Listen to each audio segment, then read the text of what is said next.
Welcome to the Slop Farm. Enjoy the video.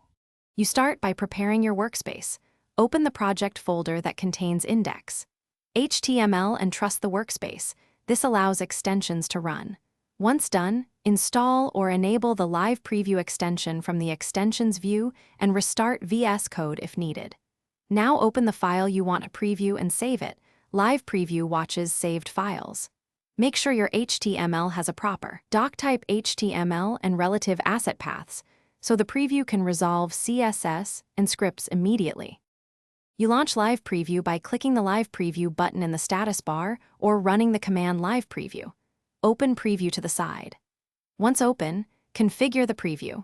Set the root path and port in extension settings so assets load correctly, and enable auto-refresh for immediate updates.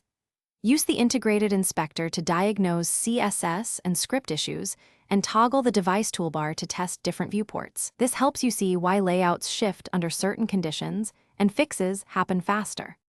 You finish by exercising the interactive parts and saving changes to verify the live reload works end-to-end. Test navigation, forms, and scripts.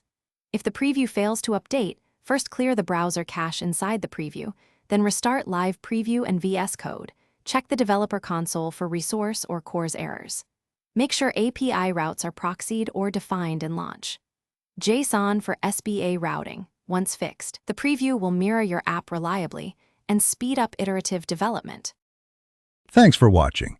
Consider subscribing if we helped you today.